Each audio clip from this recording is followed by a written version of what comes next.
mga bisita. First time na maka-attend.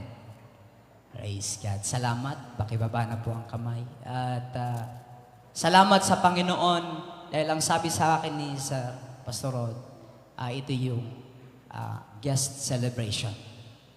At naniniwala ako mga kapatid, kapag merong celebration, merong pagkilos ang Panginoon. Hallelujah! Now, hindi ako tatagal sa aking pangaral mga kapatid. Naniniwala ako kanina pa kumikilos ang Diyos dahil nakita ko yung mga musicians, mga back-uppers na grabe mapifeel mo yung presensya ng Diyos. At ang sabi ko, hallelujah, iisa talaga kami ng Espiritu. Iisa talaga kami ng pagsamba. Hallelujah, na kapag naroon ka sa isang lugar, mga kapatid, na naroon ang pagsamba, pakaramdam mo, mga kapatid, naroon ka sa iyong tahanan. Hindi ka naiilang, hindi ka parang iba ako, kundi nararamdaman mo na kapag naroon mga kasama mong sumasamba sa Diyos, mararamdaman mo, wow, itong lugar na ito yung hinahanap ng aking kaluluwa. Oh, thank you, Lord. In the book of Matthew chapter 16, verse 26. Matthew chapter 16, verse 26. Ang sabi po ng Biblia, for what is a man profited if he shall gain the whole world and lose his own soul?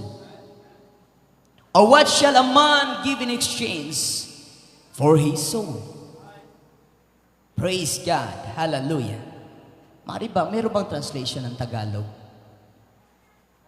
Amen. Maganda yung Tagalogin natin. Ang sabi ng Biblia, sapagkat ang anak, I think 26.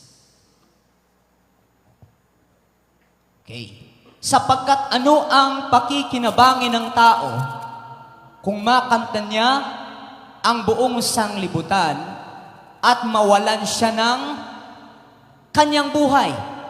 O ano ang ibibigay ng tao katumbas sa kanyang buhay? Bibigyan ko ng pamagat ang mensahe ng Panginoon, mga kapatid. Very common, but there is a reason. The value of soul. The value of soul.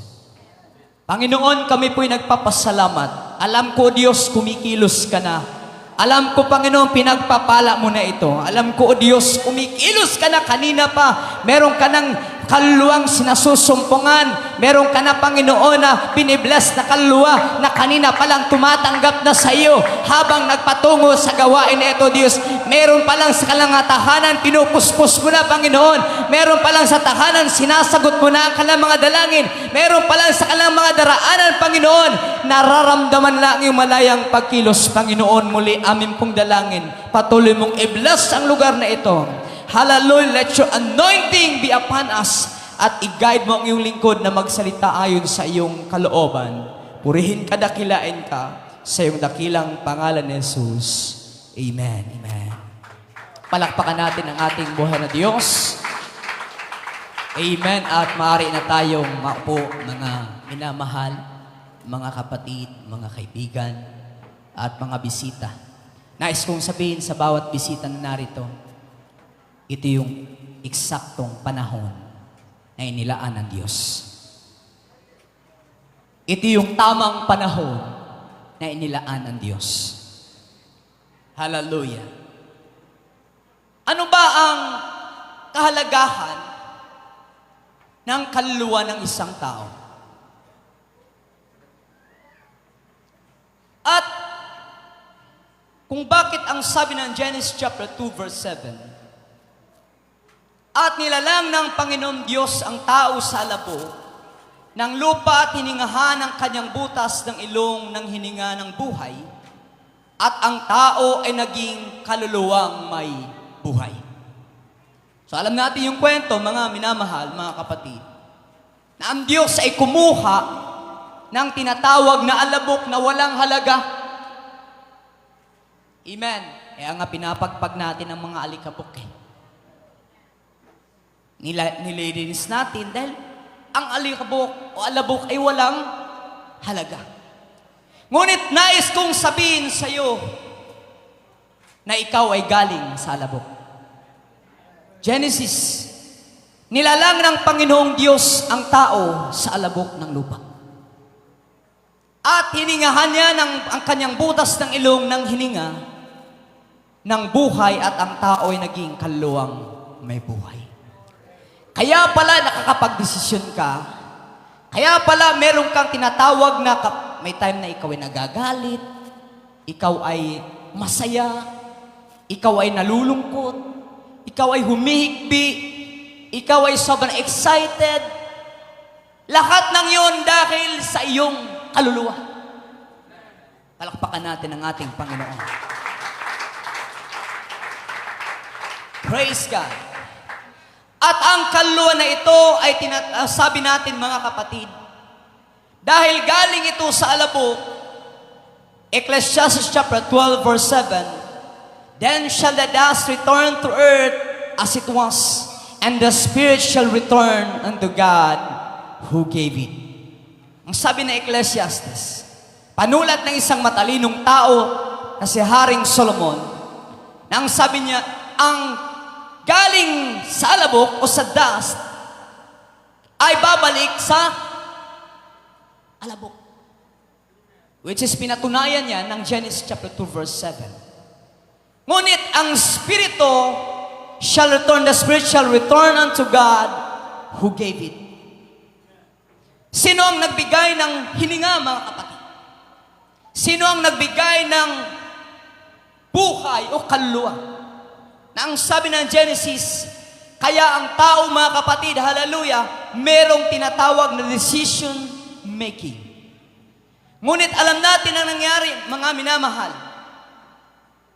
Alam natin ang kwento na dahil merong tinatawag na kalayaan ng tao, merong kalayaang pumili, merong kalayaang magdesisyon at hindi siya robot. Amen? Yan mo nga ang katabi mo. Ang gwapo-gwapo niyan, ang ganda-ganda niyan, robot ba yan? Amen? Kapag robot kaya tayo, Brother Arnel,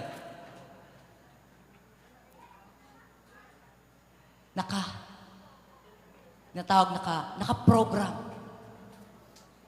Ngunit ang tao, mga kapatid, hindi naka-program, kundi merong tinatawag na sariling desisyon. Sinong pumilit sa inyo pumunta rito?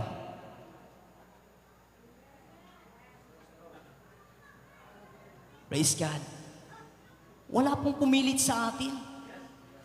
Kundi merong bagay kung bakit pagising mo pa lang sa umaga, mararamdaman mo na kailangan kong pumunta roon sa gawain dahil ito ang araw na ito, alam kong may gagawin ang Diyos.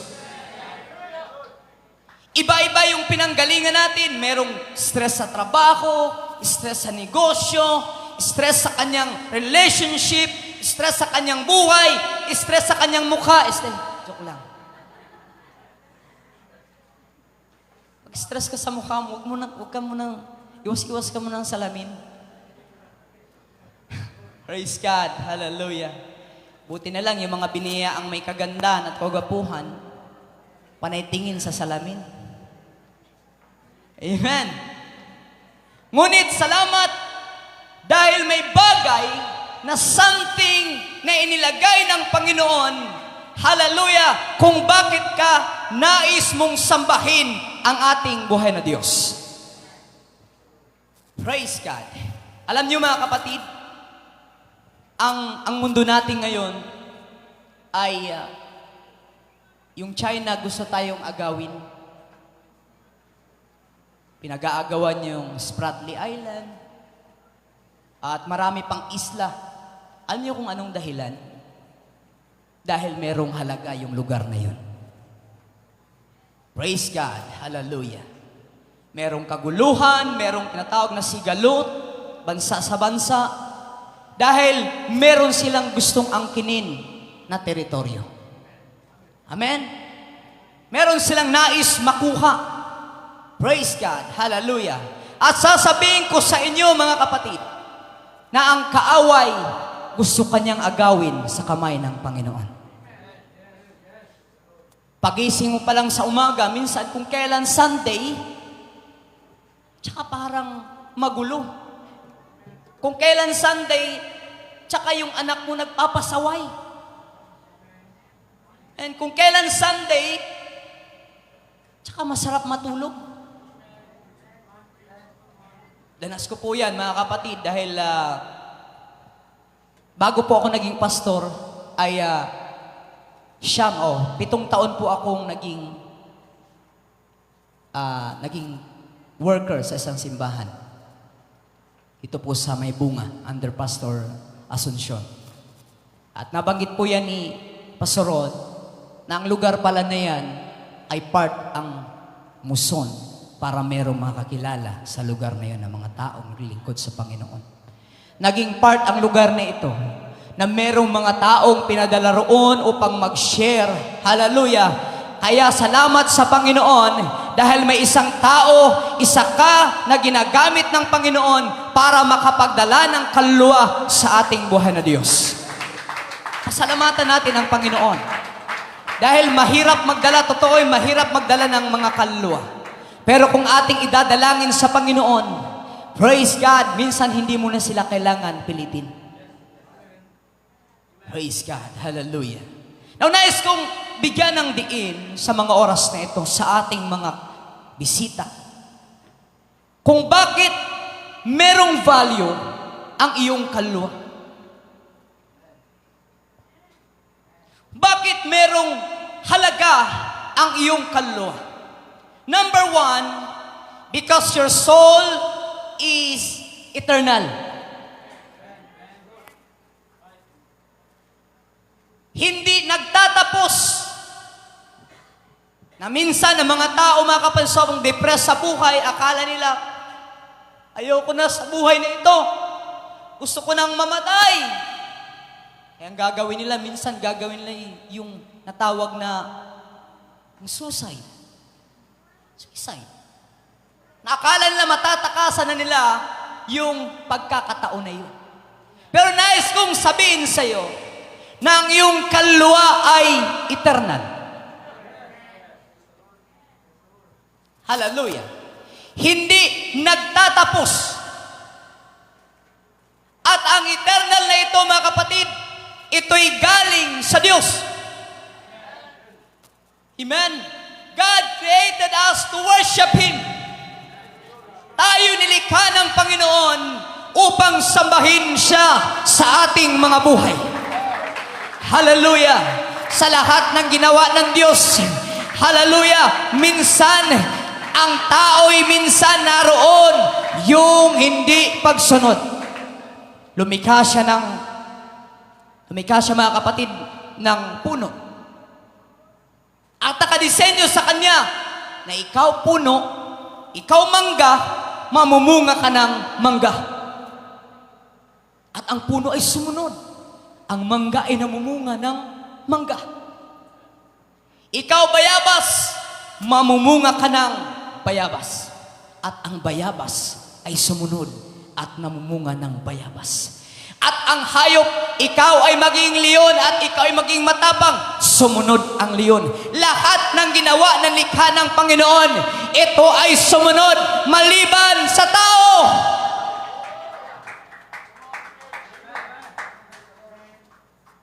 Woo! Praise God. Alam natin, mga kapatid, kung paano ang Diyos nagbigay sa kanilang tinatawag na warning. Sa lahat ng puno ay iyong kakainin maliban sa punong ito na makapagbibigay sa iyo ng kaunawaan ng tama at mali. Maalaman mo ang kasalanan, maalaman mo ang ito ang totoo. Praise God, maalaman mo na ikaw ay hubad. Sometimes ang buhay natin, mga kapatid, ang kaaway nais niyang sabihin sa iyo na hindi ka mahalaga. Sasabihin sa'yo, wala kang halaga, wala kang kwenta, hindi ka effective, hindi ka wala kang wala kang talent, sintonado ang boses mo, ay huwag ka nang magpagamit sa Panginoon. Praise God. Hallelujah.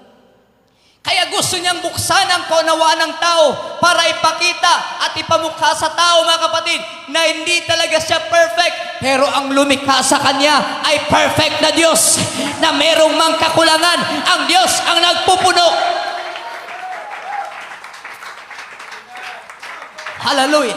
Thank you, Jesus. Sino ka ba upang mahalin ng Diyos? Sino ka ba para magkatawang tao ang Diyos, mahayag sa laman at ang kanyang sarili ay mahabayubay sa krus ng Kalbaryo at ito'y mapako, mga kapatid. Alam nyo ba bakit ang ibig sabihin kapag ikaw ay nagdadala ng krus nung time na yun? Ikaw yung pinakasinumpa at pinakamakasalanan.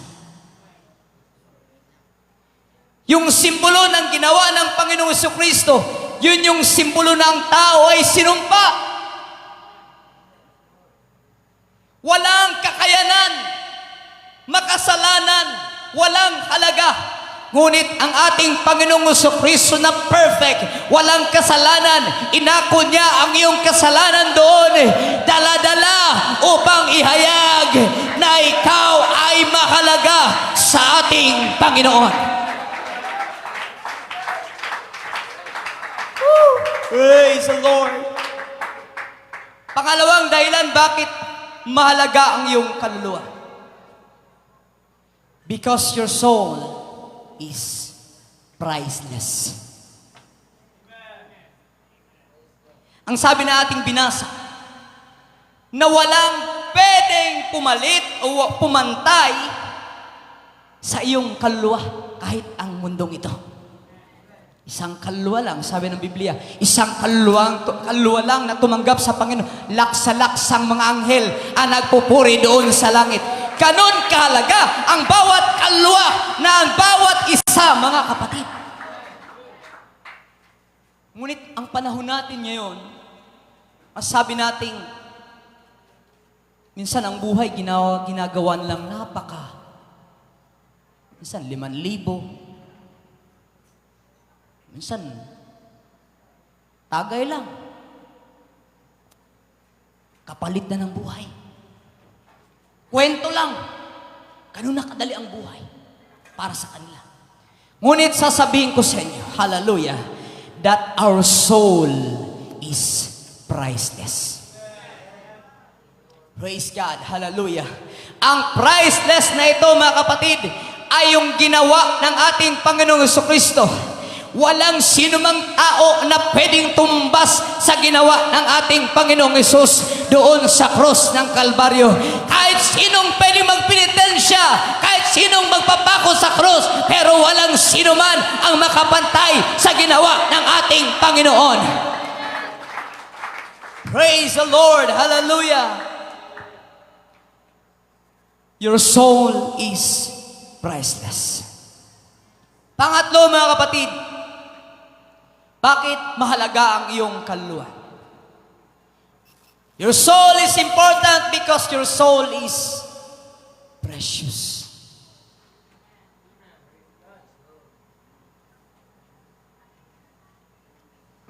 Pag sinabing precious, merong halaga. Pag sinabing precious, hindi basta-basta makita. Ang mga ginto, mga kapatid, ang mga perlas, ang diamond, hindi mo pwedeng pulutin lang sa palengke.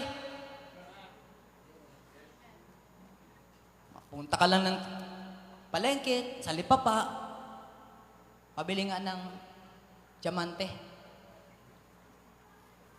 Pabili nga ng gold. Mahal yan sa ibang bansa, pero sa atin, ang gold, nagkakapatayan ng tao. Maraming nasisira dahil natawag na gold. Pag sinabing priceless, amen, hindi pwedeng hindi pwedeng katumbas ng pera lamang ni Henry C. Pag sinabing priceless, walang pwedeng tumumbas na halaga. Ngunit merong katumbas na halaga ng sinabi ng Biblia, kundi katumbas ito ng dugo ng ating Panginoong Jesucristo. Yung dugo ng ating Panginoong Jesucristo na kung saan doon tumulo para palitan yung dugo mong makasalanan, yung iyong ginawa doon na kasalanan, yung iyong mga pagmamataas, yung iyong pagsalansan, yung iyong walang pagpapahinod, walang pagsunod, yung dugo ng Panginoong Jesucristo ang tumabon para ikaw ay mabayaran sa iyong pagkakasala. Praise God! Hallelujah!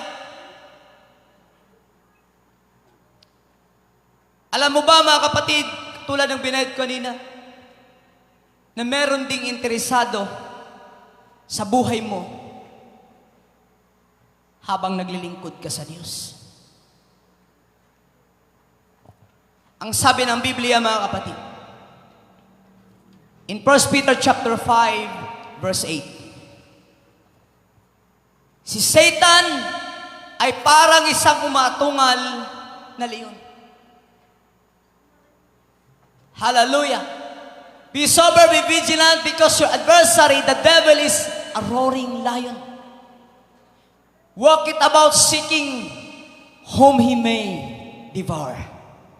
Naghahanap lagi siya ng tinatawag na kanyang malalapa. Naghahanap siya lagi ng kanyang magagapi. Naghahanap siya ng kanyang kakainin. Naghahanap siya lagi ng kanyang lalamunin na mga kalwa. At ang kaaway ay hindi tumitigil hanggang na ikaw, hallelujah, hanggang ikaw nagiging matapat. Ang kaaway laging interesado sa buhay mo. Kaya nga, the more na naglilingkod ka sa Panginoon, minsan the more na mas marami problema. The more na nagiging matapat ka sa Diyos, the more minsan ang iyong pinansyal nagigipit.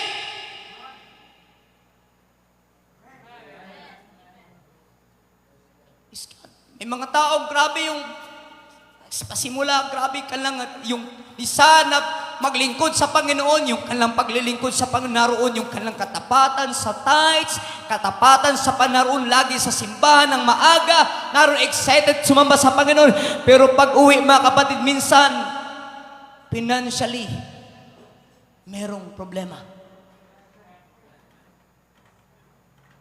Kaya minsan, may mga taong, ayoko na maglingkod sa Diyos. Kasi kung kailan naglingkod ako sa Panginoon, tsaka mas maraming problema. Pero hindi mo nakikita mga kapatid, tinitingnan lamang yung iyong pagtitiwala sa ating Panginoon. Na kung ikaw ay magpapatuloy na maglingkod sa Diyos, na kung ikaw ay lalong magtitiwala at paglingkuran ng Panginoon, may pagkakataon, darating ang panahon mga kapatid, yung iyong katapatan ay magbubunga. Hallelujah! Ako po mga kapatid ay nagpapastor for 4 years. Maglilimang taon na po kami sa aking inahandle na iglesia ng Panginoon na pinagkatiwala ng Diyos. Hindi ko pagmamayari yan. Pinagkatiwala lamang ng Panginoon. Nagsimula po kami, grabe sabi ko, Lord, alam ko ikaw ay buhay na Diyos. Alam ko kaya mong isupply yung pangangailangan. Dumating sa point, mga kapatid, na ang aming mga kapatiran, hindi alam na wala na kami makain. Hindi alam na mga kapatiran na naroon, wala na kaming isasaing. Hindi alam ng mga kapatiran na magpa-fasting na kami. Bakit? Wala nang pangsaing. Sabi ko, Lord, alam ko, buhay ka na Diyos. Kailanman, ikaw ay hindi nagpapabaya sa mga tinawag mo. Praise God. Hallelujah. Dumating ang mga araw. Nag-fasting nga kami. Pero lumipas sa mga araw, mga kapatid, dumating yung isang kapatiran. Tapos nung pauwi na sila, ang sabi sa akin, Pastor, sa inyo na lang po itong isang tray ng itlog kasi hindi naman namin kailangan to.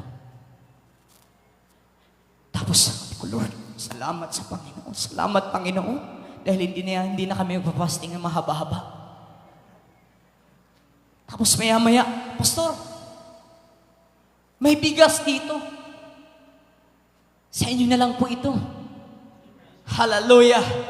Ang sabi ko, Panginoon, buhay ka na Diyos na hindi nagpapabaya sa mga tinawag.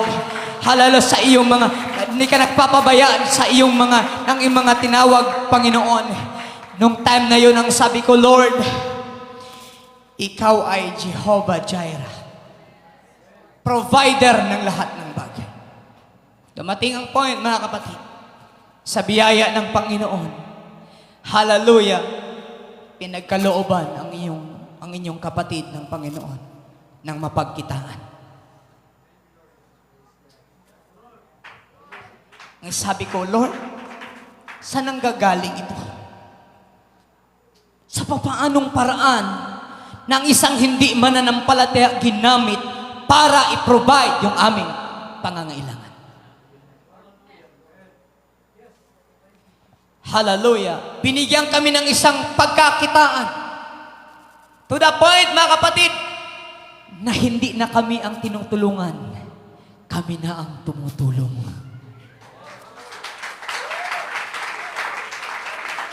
Masarap maglingkod sa Panginoon na hindi ka na tinutulungan, kundi ikaw na yung tumutulong. May imposible ba sa Panginoon? Walang imposible sa Diyos. Sapagkat ang iyong kaluluwa ay precious sa harapan ng Panginoon. Praise the Lord.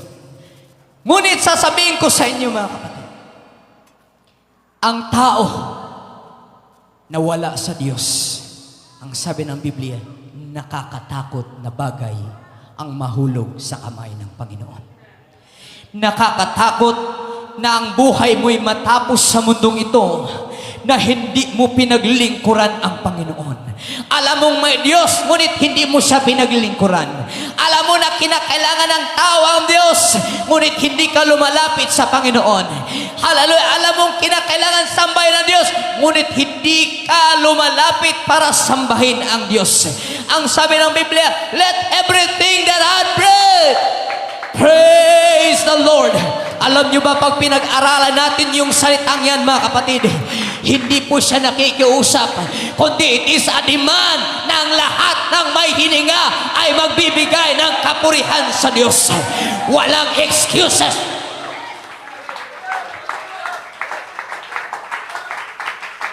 Lahat ng may hininga, kung wala ka ng hininga, hindi mo na kailangan sambahin ang Panginoon.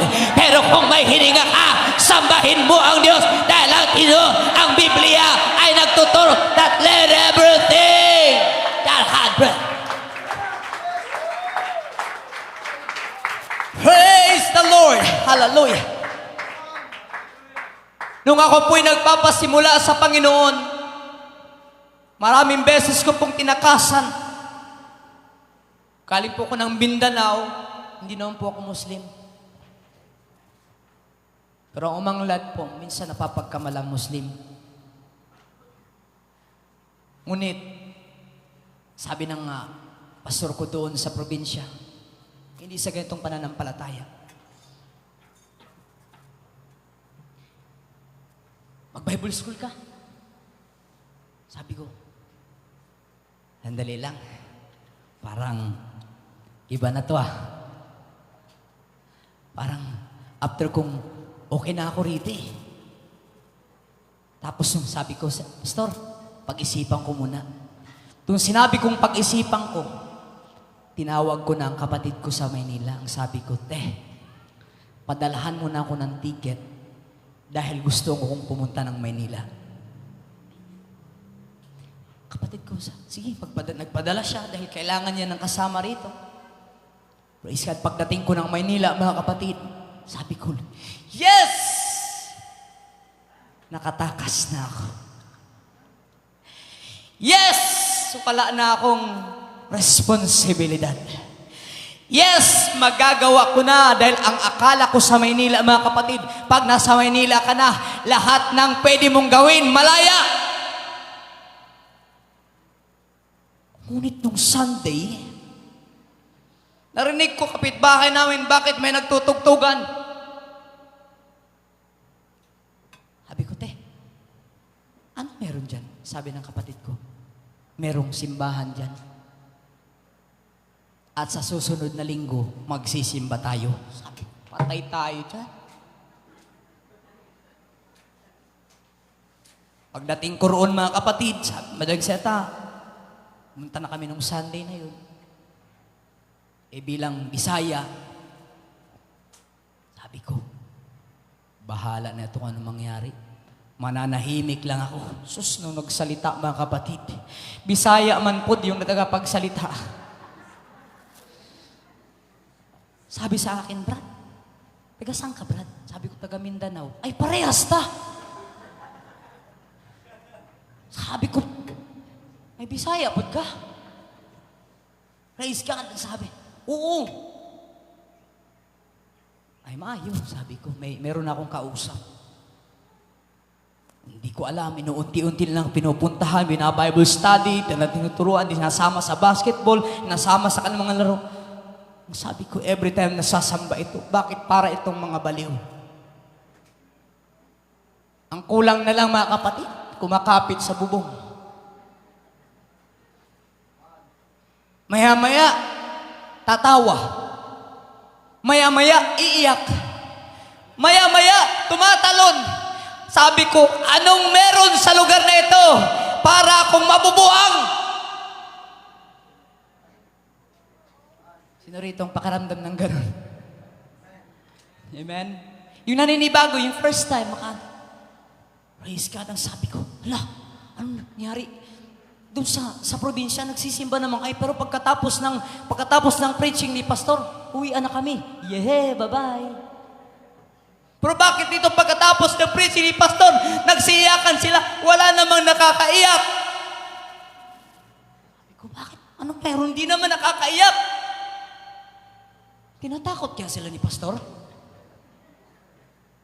Pag di kayo umiyak, papaluin ko kayo.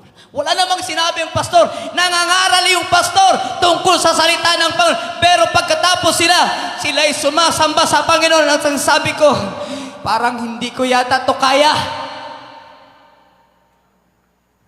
Pero kinalaunan nung Sunday, nandun pa rin ako. Sa likod. At yung unang forma ko, mga kapatid, alam niyo mga kapatid, yung galing probinsya, yung pinaka-pogi ko ng forma. Sinuot ko nung time na yun. Para mapansin. Sa biyaya ng Panginoon, hindi po napansin. Sinuot ko yung pinaka-the best ko. Yung aking forma na galing probinsya, sabi ko, ako pinakagwapo roon pag sumamba ako. Pagdating ko roon, ako pala pinakasagwa. Ikaw ba naman naka-insert, naka-t-shirt? Tapos yung sapatos hanggang dito? Sabi ko, pagtingin ko bakit naka-long sleeve ang mga to? Parang pupunta ng lamay. Tapos iba naka-necktie, wala namang GS. Wala namang ate na dibu. Praise God, hallelujah, sa Madaling Seta, mga kapatid, nagkaroon ako ng isang bagay, mukhang mali yata to Delikado ito, baka ano ako dito madali ako dito. Mga scammer yata to. Praise God, ngunit sa biyaya ng Panginoon, ang sabi ko, Lord, kung totoo ka na sinasamba sa lugar na ito, ipadama mo sa akin ang iyong malayang pagkilos. Time na yun, hindi pa po ako baptized in Jesus' name. Ang sabi ko, Panginoon, Parang iba yung nararamdaman ko nito. Minsan, nangingilabot ako kapag nag-worship sila. Pero ang sabi ko, Lord, ipadama mo sa akin na totoo ka sa lugar na ito. Alam niyo mga kapatid, habang nag-worship ako sa Panginoon nung time na yun, hindi ko napansin, lumuluhod na pala ako, sumasamba sa Diyos. Merong isang bagay na kung saan tinuturo sa akin ng Panginoon na sambahin mo ang Diyos sapagkat mahalaga ang iyong buhay.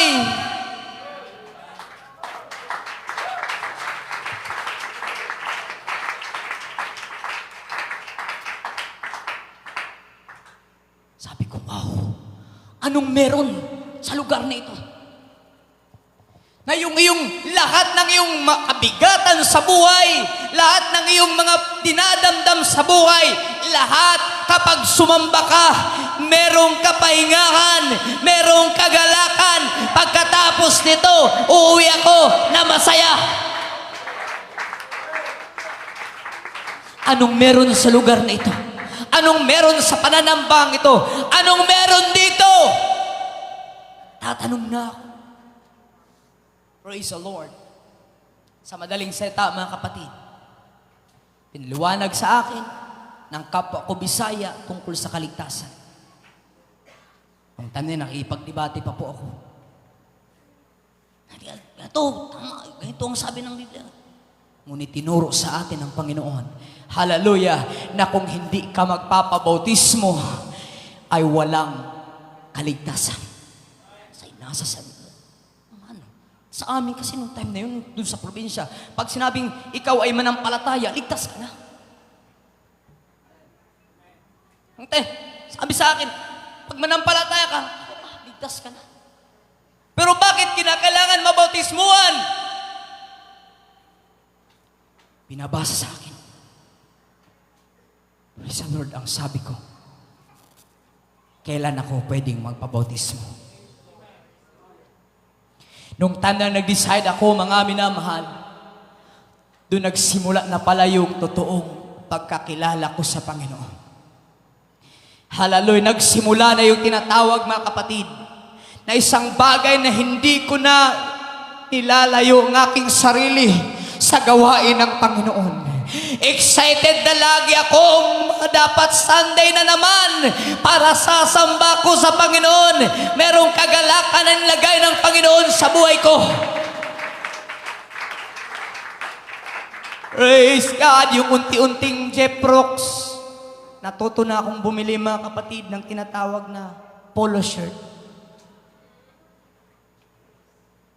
Minsan hindi mo ko mapapasuot ng mga polo. Hindi mo ko mapapasuot ng parang pakaramdam ko parang bulak na lang, kulang. Asasagwan ako.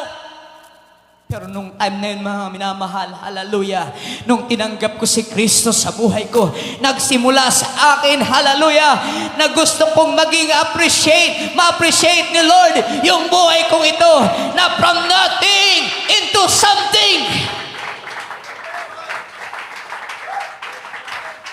Yung isang walang kapag-apag-asa, tumatakas ng responsibilidad, binigyan ng pagkakataon, mga kapatid, na magbago ang buhay dahil sa biyaya ng ating Panginoon. At nais kong sasabihin sa iyo, kung hindi mo pa lubos na kilala ang ating Panginoon, naghahanap siya sa iyo sa mga oras na ito. Hinahanap ka niya. Hallelujah! Ang Diyos ay kumakatok sa iyong pintuan. Kinakatok ka niya kung kailan mo siya pagbubuksan. Ang iyong kaibigan na nagdala sa iyo, dinamit lang ng Panginoon para ikaw ay makakilala sa tunay na Diyos na nag-iisa at walang iba kundi ang ating Panginoong Jesucristo. 1 John chapter 5 verse 20, He is the true living God. Walang ibang Diyos iban sa Kanya. Philippians chapter 2 verse 9, lahat ng tuhod ay luluhod sa pangalan ng Panginoong Jesucristo. Hallelujah! At ang sabi ng Acts chapter 4 verse 12, walang ibang pangalan na binigay sa silong ng langit na kung saan merong kaligtasan kundi sa pangalan ng ating Panginoong Hesukristo. Church, kung naghahanap ka ng tinatawag, mga kapatid, hallelujah, na kapahingahan, hindi mo masusumpungan sa sanlibutan ito. Lumayo ka man, lahat na makamtan mo, ang sabi ng Biblia, kung ang iyong kaluluwa ay mahulog sa kamay ng Panginoon, walang halaga. Makamtan mo man ang lahat ng bagay sa mundong ito, kung mapapalayo ka sa ating Panginoong Hesukristo, makamtan mo man ang lahat ng kayamanan sa mundong ito, ngunit ang iyong kaluluwa ay lumalangoy sa dagat-dagatang apoy, walang halaga, dahil hindi mo madadala ang kayamanan sa mundong ito, ngunit meron kang pwedeng dalhin ang paglingkuran ng Diyos ng may katapatan sa harapan ng Panginoon habang ikaw ay nabubuhay.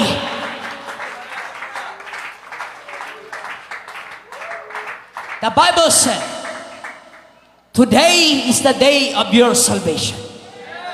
Ngayon ang araw ng iyong kaligtasan. Nung narinig ko yun, mga kapatid, ngayon dahil hindi pwedeng bukas, dahil ang alam natin, mga kapatid, pwede nating sabihin, bukas okay pa ako, pero walang nakapagsasabi kung bukas ay okay ka pa. Marami natutulog lang, kinabukasan, wala na. Maraming malakas pa ngayon, kinabukasan, wala na. Maraming inisay, parang grabe ang taas ng maabot ng tao ito. Bukas, wala na. Walang pwede makapagsiguro kung ang sa iyong bukas. Hindi mo pwedeng sabihin na okay pa, bukas na ako, pagbukas ko lang paglingkuran ng Panginoon. Tsaka na yung people pala, hindi ko muna kailangan ng Panginoon. Hindi ko muna kailangan magpakatapat sa panglingkod sa Panginoon. Bata pa naman ako, yung people pa naman ako. Malakas pa ako. Hindi ko pa kailangan pumunta sa simbahan. Hindi ko pa kailangan yan. Tsaka na, kapag nasa tamang gulang na ako, but no, church, hallelujah, tandaan natin, hindi natin alam ang ating buhay. Hindi natin alam kung hanggang kailan tayo. Pero ang alam natin, ang sabi ng Hebrews chapter 9 verse 27, it is appointed unto man once to die, and after this judgment. Naka-appoint na sa tao ang kamatayan. Ayawan mo man o hindi, darating at darating. Pero nais kong sabihin sa iyo, hallelujah, kung naka-appoint man ang kamatayan sa buhay mo, meron akong good news para sa iyo. Ang good news ko sa iyo, na si Jesus Christ ay napako sa cross ng Kalbaryo para idalhin ang iyong kasalanan, upang mapatawad ang iyong kasalanan.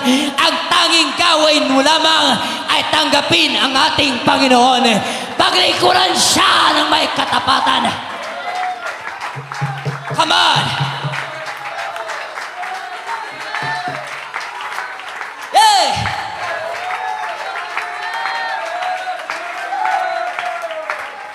Come on!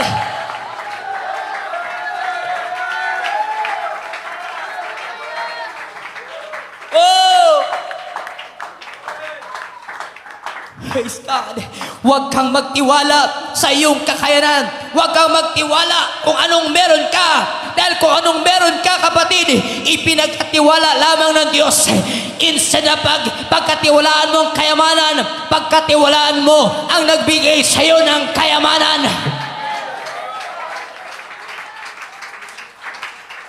Huwag mong hanapin ang simbahan. Hanapin mo si Kristo sa iyong buhay. At masusumpungan mo, church, ang simbahan, maraming minsan katitisuran. Maraming nakapagpapahina. Pero sasabihin ko sa iyo, pag hinanap mo si Kristo, hindi mo makikita ang kahinaan. Dahil si Kristo ay perfect na Diyos. Praise God. Hallelujah. Maraming beses ko nang napatunayan, mga kapatid, na ang Diyos kaya niyang magligtas kahit yung pinaka may matigas na puso. Praise God. Lalo na kaya doon sa mga may malambot na puso. Praise God. Hallelujah. Yung mga taong nagsasabi, yung simbahan na yan, mga aswang yan, mga kulto yan. Isa na po ako niyan. Ang sabi ko sa pananambang ito, back sa probinsya. Dahil habang nag-aaral ko, nadadaanan namin, may simbahan na parang kakaiba. Nakapag swing Sunday, narinig ko sila, grabe! Ang ingay nila. May nadadaanan na akong ibang simbahan. Bakit parang tahimik lang? Pero may isang simbahan, ang sabi ko, anong meron? Tapos pag dumadaan sila dun sa aking tinitirahan, ang haba ng kanilang mga buhok. Sabi ko, mga aswang siguro to, ano, pagkagabi, gumagano ng mga buhok nila, oh. Tapos yung mga lalaki, nakachinelas, pero naka-long sleeve. Probinsya. Sabi ko, bakit? Yung mga nakachinelas, bit-bit pa minsan ng mga sapatos, tapos nakachinelas, papunta doon simbahan. Sabi ko, tapos mga naka-long sleeve. Sabi ko, tapos, bakit meron ang ingay nito? Alam niyo, nung nakilala ko ang Panginoon, pinamukha sa akin ang Panginoon. Ito yun, yung sinasabi mo. Ikaw dating, tinitingnan mo sila parang mga buang kung magsamba, parang mga baliw kung sumamba. Ngayon, ikaw ganun na. Bakit ba kapatid? Nung nakilala ko ang Panginoon, hindi na ako nahiyang sumamba sa Panginoon. Hindi na ako nahiyang purihin ang Diyos.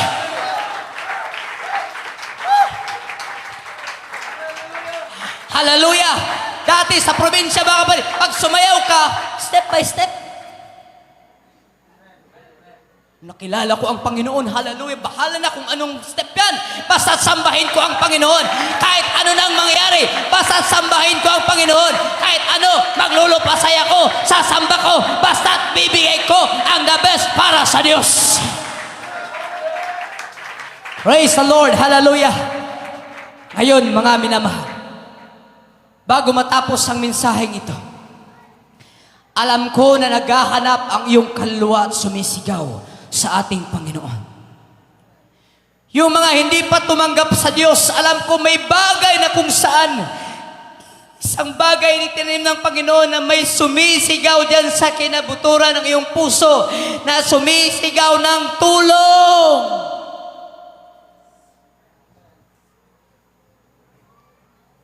Mga depressed, walang kapahingahan. Praise the Lord, na kung minsan ginagawang kapahingahan yung mga kaibigan, inuman, disco, kung saan-saan gala. Kung minsan ginagawang pahingahan ang social media. Praise God, ang social media, dati parang okay pa naman eh. Pero ngayon, dumarating mga kapatid, kapag makita mo social media, yung mga sumasayaw, minsan wala na mga saplot. Makikita mo sila, mga depressed pala sa buhay. Kaya doon sila nagkakaroon ng lakas ng loob na sila'y sumayaw doon, pero mga problemado, mga depressed. Pero sasabihin ko sa iyo, hindi ka man sikat sa mundong ito. Pag nakilala mo ang Panginoong Jesucristo, sasabihin ko sa iyo, magkakaroon ng precious at value ang buhay mo. Sasabihin sa iyo ng kaway, no, hindi totoo yan. Wala ka talagang halaga. Ganito lang ang buhay mo, mahirap ka lang. Pero sasabihin ng Panginoon, you are precious in the sight of God. You are precious sa harapan ng Panginoon, na ang isang Diyos ng mga Diyos at Hari ng mga Hari ay lumaba para ikaw ay ligtas, upang siya ay mabubudo ng kanyang dugo sa krus ng Kalbaryo, upang magkaroon ka ng kaligtasan. Kaya ka tinawag ng Diyos, kaya ka nadala sa lugar na ito, dahil mahal ka ng ating Panginoon. Si Jesus Christ ang value ng buhay mo. Kung ang mundo sasabihin sa iyo, wala kang value, wala kang halaga, wala kang maabot sa buhay, sasabihin ko sa iyo, ang Diyos ay matagal ka nang binigyan ng halaga doon sa cross ng Kalbaryo. Nung sinabi niya, it is finished, yung word na yun ay meron ng pananagumpay na someday ang aking mga tinawag ay babalik sa akin. Yung aking mga tupa ay mapapakinggan muli. Kaya minsan mga kapatid, hallelujah, kahit anong takas mo na sa buhay, kahit anong takas mo nang hindi magsimba at lumayo sa Panginoon, kapag narinig mo isang bagay, mga kapatid, wag, gusto ko pa rin bumalik sa Panginoon. Pag naunawaan mo ito, sasabihin mo sa buhay mo, walang kwenta ang buhay na ito kung wala si Kristo. Walang kwenta ang buhay na ito kahit mayaman ako. Meron akong nakamtan sa buhay. Kapag wala ang Diyos, mga kapatid, walang kwenta ang lahat ng bagay. Ngunit kapag kasama mo si Kristo, hallelujah, ang sabi ng Biblia, ito yung value ng iyong buhay, ang dugo ng ating Panginoong Jesucristo. Hallelujah. Bago tayo magtapos, sasabihin ko sa inyo mga kapatid, kumusta na ang iyong relasyon sa Panginoon? Tinanggap mo na ba si Kristo? Totoo mo na ba ang pinaglingkuran ng ating Panginoon? Sa aming mga bisita, alam ko, may mga bagay na minsan, hindi nyo minsan naunawaan.